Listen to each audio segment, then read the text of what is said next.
I'm Arlene, host of the television talk show Ask Arlene, which airs on Thursdays at 6:30. And as a business consultant and life coach, I help you to move forward in your business, project, or endeavor. So if you always wanted to write a book, but you just haven't seemed to get started, or you always wanted to 10x that business that you already have, expand it to the next level, you know exactly what you need to do, but you just haven't done it? Well, I've already purchased all the courses, read all the books, the Tony Robbins, all sorts. I have several degrees, including a master's degree and credits toward a doctorate. I've sat with and met celebrities and done the networking. And what I realized is what I really needed was a mastermind group of people working toward my project, my business, or my endeavor. So what I've done is met with coaches and met with experts and put them together to work on your project. So join us today for our mastermind networking group. I'll see you there. Click the link below and join us.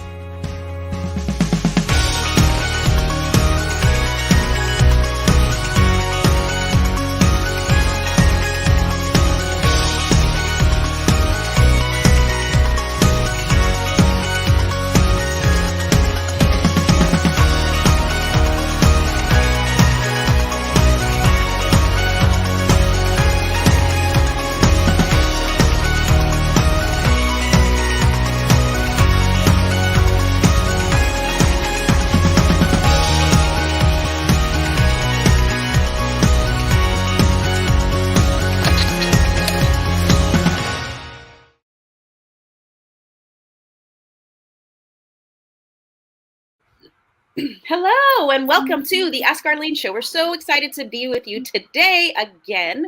And today's very special because we have a special guest with us. We have Dr. Faith, who is in ministry for the past 16 years along with her husband. We also have her being someone who's very knowledgeable about coaching and who trains coaches and certifies them. And most importantly, she can help you today to move forward in that area that you would truly like to move forward with. So we're so glad to reintroduce to others and introduce to some a lady who's also involved with a media software mogul business, which is valued at 25 million guys dollars. And so we're so excited to have her with us. She's winning in all the areas. She's a family person. She's got 3 children. She's happily married. She's excelling in her career. And she's also excelling in her faith. So without further ado, I'd like to introduce you guys to Dr. Faith Abrahams. Hello. Hello, and welcome to the Ask Arlene Show today. How are you doing? I'm wonderful. Thank you for having me. How are you? Oh, wonderful. What's the weather like there in Atlanta? Terrible. That's why my hair is in a ponytail. It's raining. It's humid. My hair is like, I was like, well, we like poof here. We like poof. I should have left it out so y'all can see it. If you've seen any of my other shows, we do poof. Yeah, we do poofs. Okay. Okay. So tell me a little bit about how you came to this wonderful thing called coaching. I always tell people that I am a great respecter of this whole arena, of this whole industry. Before I had my challenges, I never really heard of coaching. I never was involved with coaching. I did corporate America just like you. I went to college and never really heard about coaching. I was an executive, a high-level executive at a company. I was recruited out of 300 people to go clear across the country to this company. And I know you've heard of Black Lives Matter. Yeah. Well, this Black life didn't matter to them because when the new board of directors moved in, they fired me publicly. They put my picture on the front cover of the newspaper, and across it, it said fired. And I was stuck. And I didn't know what to do to move forward. And finally, I heard a lovely lady speaking about coaching. And it seemed like that was the only thing that brought me out of the dark and into the light. And I chronicled my journey in this book. I'm going to ask the team to put up the book, 10 Secrets to Overcoming Fear, Getting Unstuck, and Living Your Best Life After COVID-19. Love it. And in this journey, I am meeting wonderful people like yourself who are also coaches that are touching, moving, and inspiring others to be their best self. So, how did you come to this work, Dr. Faith? It's funny because you said the same thing, which is the same thing that happened to you is kind of what happened to me, which was just stumbling and not getting to the places that I felt like I should be, not excelling the way I thought I should. And I knew I had the gift and the talent for. And I said, something has got to give. Even with a degree, all I was able to acquire at one point in my career was a $9 an hour job. And I was like, I know I have so much more in me than this. And Right. so just hitting that rock bottom and getting angry enough for change is what drove me over into coaching. And so when I got into it, as a matter of fact, one of my first coaches, Dr. Stacia Pierce, love her to this day. She had graduated from the school that I got my PhD from. And I just was immediately drawn to her. So I started researching her and I was like, oh my gosh, she's a coach. She's in ministry. She's a family woman. I'm like, this is my life. This lady is showing me my future. Right. Yeah. And we all need that. We need people in our lives or we have access to who can show us what our future looks like. And that's what I saw in her. And when I saw that, I just grabbed a hold. I couldn't afford the programs. I couldn't. Yeah, I was just like, I need what this lady has. I just, whatever it takes. And That so was I borrowed money from my sister so that I could afford a coaching program. And I got that program and I was like, this is it. And it accelerated me versus all the time I spent trying to figure it out on my own. And I was like, okay, this coaching thing is a real thing. And even I thought back in corporate America, same thing. If you wanted to be promoted, if you wanted to go to another level in the company, you have to have what they call executive coaching. right. Go through that executive coaching before you're able to apply, be promoted, and so on and so forth. And I was like, well, what about people who aren't climbing the ladder, but want to be promoted in their lives, want to be promoted in what they sense on the inside? And that was the power of coaching. And so that's what I did. Fast forward, have gone on to get my own PhD, have multiple six-figure generating businesses with my husband and then on my own. Like you had stated about Vonza.com, we're a software company and it's been valuated at $25 million. It's just been powerful what faith and coaching can do. And I'm a living testament to it. Congratulations. Congratulations. I'm Thank so glad you. you mentioned all that good stuff. When you said I am degreed, I really wanted to cut in and say, oh no, you have several degrees. Let's not sell yourself short. Undergrad, graduate degree, doctoral degree. Yes, And even though you had all those degrees, you still had a challenge along the journey. And I I think did. that's where you and I connected, because even though I had so much supposedly going on that I was recruited out of 300 people, Mhm. still the same challenges that, are prevalent in many people's lives, and especially people of color, was prevalent in mine as well, in that there had never been a person of color who had run that organization historically. So when they had an Mhm. opportunity and the board of directors changed, they certainly wanted their own person. And you mentioned to me that in your journey, when you started out, you had some bumps and bruises along the way as well. I love Share it. with us a little bit of the journey, because many times people always talk about how wonderful they're doing now, head of a $25 million business, you're training and certifying coaches. But what people don't realize is that, there's pain in the process. Absolutely. And they tell their Absolutely. story, but they don't tell their journey. So begin and tell us a Absolutely. little bit about how you started out and what happened in the beginning. Yeah, so the beginning was really was painful, and I always say that your pain, it should point you to your purpose. You should use your pain to point you in the direction that you want to go to. If you pay attention to your life is speaking to you. And it may not make sense. It might be like a puzzle piece, like you know what you want it to look like, but it's like all the pieces all over the place, and you have to grab the pieces and put them together. So you're talking about working a full-time job, going to school, Right. having my husband, growing as an individual, not making the money that I wanted. One of the biggest things that I had to overcome was my mindset. I just didn't realize how poverty-stricken my mindset was and how I literally had to reprogram myself and adapt the identity of my future self in my current circumstances. I'm going to bring it My down current even self more wasn't doing it. basically.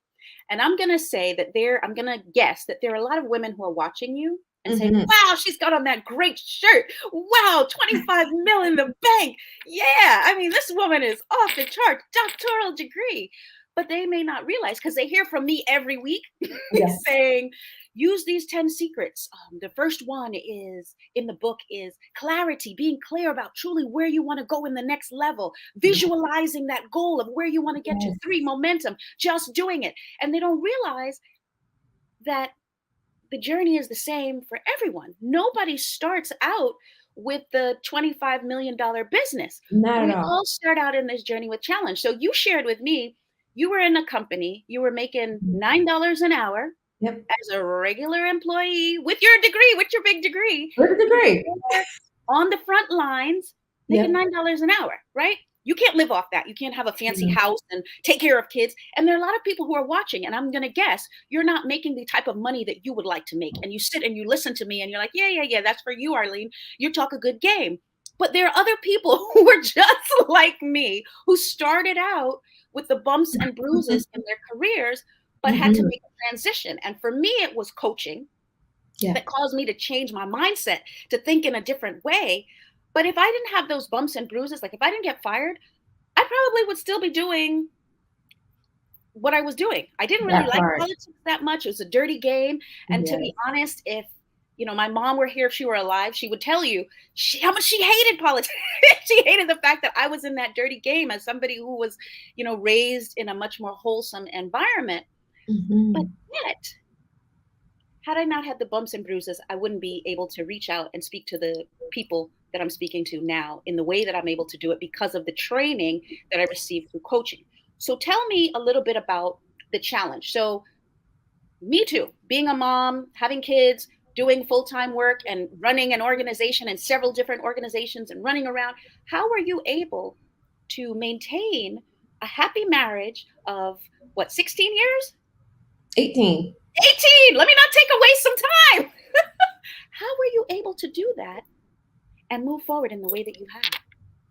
Well, I would love to share that, and I think I'll share that after the break. Oh, she's better than me at this, guys. Yes, she's right. We'll go into a break and we'll be right back. Thank you so much. When we come back, we'll find out how she has been able to excel in all 3 areas. There was a lovely lady. Her name was Kennedy.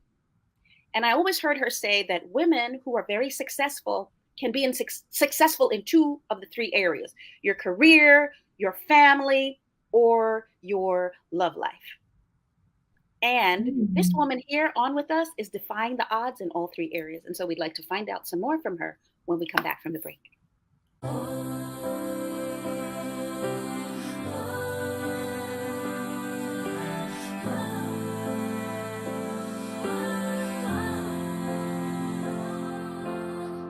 It all can get so out of control. Sometimes you can lose your faith, you can lose your mind, lose your grip, get stripped of your pride till you don't know how you're gonna stay alive.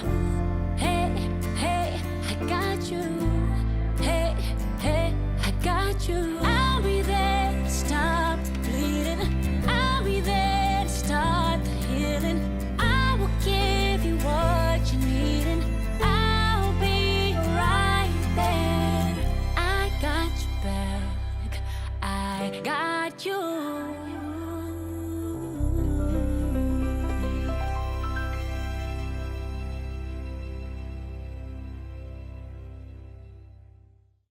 Hello, we're so glad to be back with Dr. Faith. She is a business owner extraordinaire, a life coach, minister of the gospel, happily married, family maker, and the mom of 3 kids. So we're going to hear today, what are some secrets that she's used to maintain her happy marriage of over 18 years and still be a mogul in the media industry? Go ahead. So, yeah, thank you. So, one of the things I tell people all the time, and I actually have a video on this on my YouTube channel, just 5 secrets to hacking your life and getting everything done.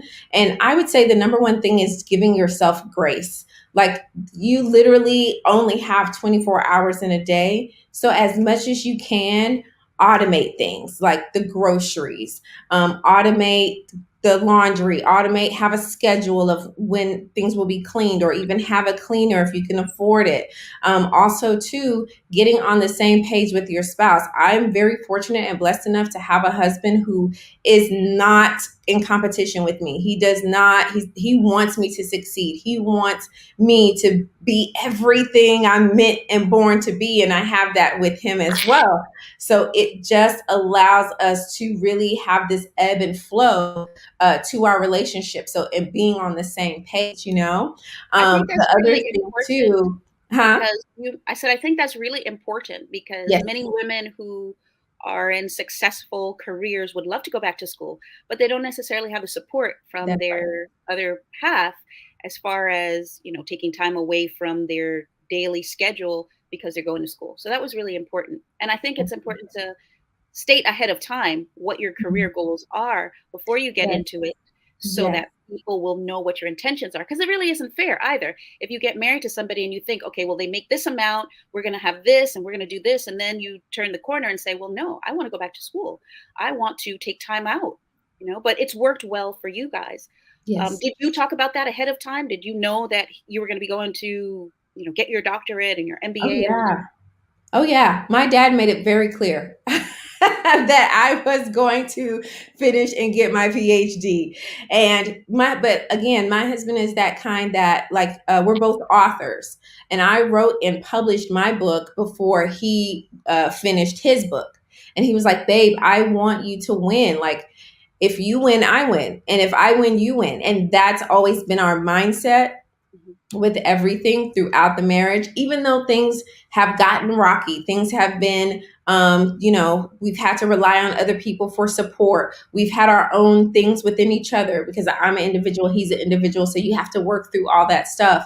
But all it's done is help to really build this beautiful foundation. And so we're reaping the harvest of the broke days when we were treating ourselves to a meal at a restaurant and have to share that one plate because that's all we could afford. Yeah, people don't know that part. People don't know that part, right? To See this my glory, day, but you don't know my story, they huh? don't know the story. They see the glory, but they don't know the story.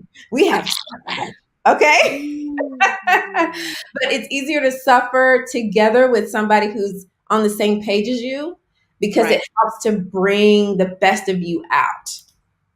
It really, really does. So, and I always tell people too, especially if you have kids and you have a business, bring the kids on the journey. You would be surprised how kids just adapt. They just don't want to feel like you love the business more than them. You love ministry more than them. You love your career more than they just don't want to feel like that. And if you bring them along, okay, guys, I'm going to do shipping today. I'm going to the post office today. I have to read some email. Like if you give them little tasks, they start to feel like it's their business, and it helps to foster that relationship between you and your child, and that helps a lot of stuff move. I found that helped me too because Yeah, when I was in politics, I was almost never home. And the way that I was able to bond a lot of the time with my um, daughter was to bring her along. And yeah, very early on, I had a mentor, and the lady said to me, she is now an elected official, and she said, listen, when you're going to these meetings, bring the kids along. And I yeah. think it's cultural because some cultures, the kids go to everything. And in other Very cultures, true. the kids stay home. Very true. The adults have adult conversation and the children kind of sit at the kids' table and have the kiddie conversation. But But she said, those adult conversations are so necessary. That's what builds them up, especially if it's the right conversation. They Right. get exposed to things that now give them a base and a foundation, of stability and strength, so they can communicate. They can feel like they can do anything. They believe in themselves and their ideas because Right. they're being heard. Okay, guys. So if you heard anything, Dr. Faith said, bring your kids to work. Bring Okay. them to work. Bring your kids to work. Stop leaving them with Auntie and Joe and Jamie. Bring them. Give them the exposure.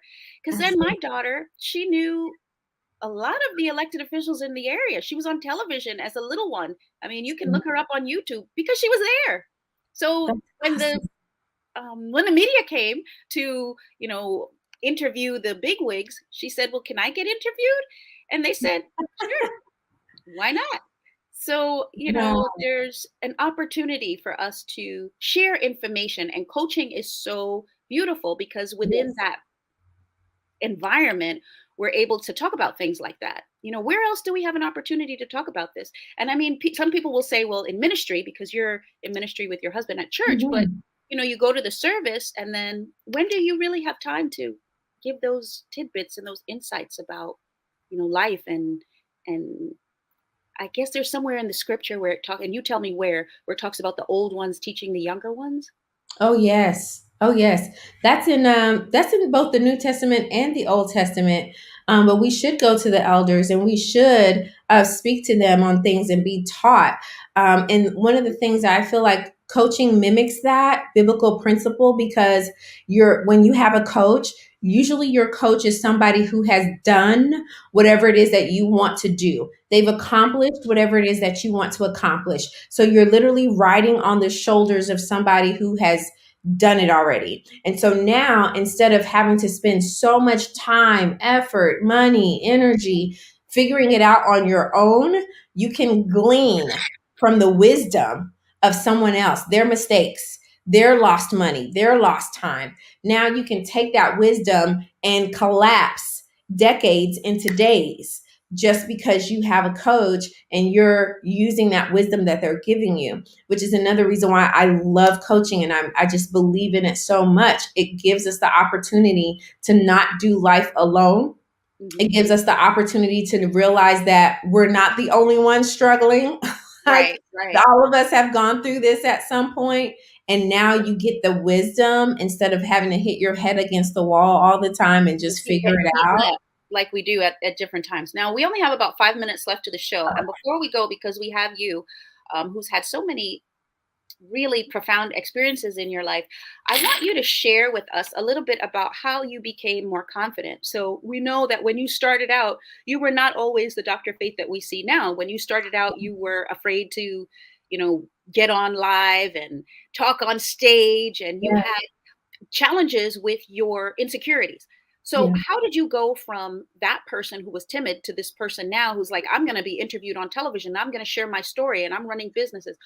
Can you give us some practical tools and tips that you used in order to be more confident and share your message with the world? Absolutely. And I actually wrote a book. It's called Christ Confidence. So it is very nichey, but it does have a lot of my story in there, because when I was growing up, I was super skinny. My eyes, they're this big, but they looked a lot bigger back then because I hadn't filled out yet. So I was in my ugly duckling era. And now God has brought me to this beautiful swan era and I'm enjoying it. But one of the things that I had to do was really say that I have a purpose. There's a reason for my life. There's an intention for my life. I'm the oldest of 5 kids, and my life was always, I would do stuff and I would figure stuff out, go home and tell my siblings. So that way they didn't have to go through Figure it it or out suffer like themselves. I did. To say it again? I said that way they didn't have to figure it out themselves. So, They give us didn't have to one figure tip it that out. you use that other people who are listening today would be able to use so that they can be more confident. Yes. So knowing that you have a purpose and operating from that mindset, operating from that space. Number 2, knowing that everything works together for your good and for your benefit. Then number 3 is a little more daunting, like literally going in the mirror and saying the complete opposite to yourself that you were told. So whatever area that you were teased or bullied in, or you had that aunt or uncle that was just really outspoken saying nasty things to you, and it's kind of brought We've you all had a, those. huh?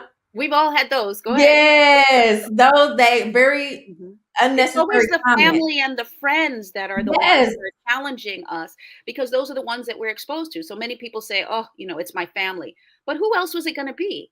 Exactly. The enemy is not going to put Jim Jones, who's, over there in That's right. Guyana. He's going to put the person who's in your face all the time to That's be the one right. that challenges you. So go ahead. You're sharing Yeah. with us about And the family especially members. somebody who you value their opinion. So you have to look at yourself in the mirror and you have to start speaking life over yourself. I am beautiful. I look great. I have great ideas. I am a genius. What I have is going to help people, so on and so forth. Also, too, affirmations are super big to me. Now it's awesome because you can record yourself saying these things about yourself, get in the car and play your voice.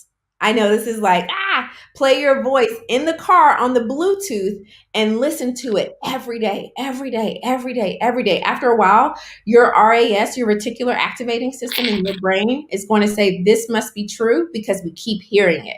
And then you begin to start transforming as an individual. And also, too, adapting and taking on the identity of the person that you believe that you actually are. Who you are today is not a reflection of who you're going to be tomorrow, but become that future self. Start operating like futures. What would future self do? What would future self say? Speaking of future self, Dr. Faith, I know another one of the challenges that many people have is finance, especially with the recession and the pandemic. What are some things that you did mentally in order to raise your vibration to be more financially lucrative in your particular journey? Absolutely. The mindset is so big, you guys. Like, if you don't get anything else, whatever goes on in here is going to determine the actions you take and you don't take. If God could create Adam and Eve, they were in the garden, they needed anything they needed, they had it. Guess what? He made me too. Anything I need, I have it. If inflation goes up, my money goes up. If anytime stuff happens in the economy, I'm going up because I don't operate by this economy. I operate by kingdom economy, and that economy is always going up. Being in that place, that mindset of I cannot lack. How? Thank you so much, Dr. Faith, for spending time with us. We're going to bring you back for part 2, and where we can talk about finances and how you move forward from soup to nuts, from not being wealthy to the wealth that you operate in today. Thank you so much for our team, and we'll see you again next week, Thursday. Bye-bye. Thank you so much for listening to us today. I'd like to thank our team, Angel, and I would love to ask you to please go to askarleneshow.com, log on, drop me a line, let me know where you are in the process, and we'd love to help you in terms of life coaching. And also text below if you're watching this on YouTube afterwards and tell us what you think of the show. Tell us what points were of interest to you and also what kinds of topics you'd like to see us do in future. All right. Thank you so much for your time, because without you listeners, we don't have a show. And to all of you who have subscribed to the Ask Arlene Show today, I want to say thank you. Thank you. Thank you. Okay. Love you much. Till next time, next week, same place, Thursday at 7 o'clock. Bye-bye. Name some things I'll be without you, good. Stop the growth, I bet you think you could. Said you gon' leave me, man, I wish you would. Yeah, I'm different, so I'm misunderstood. So I'ma always be good. Said I'ma always be good.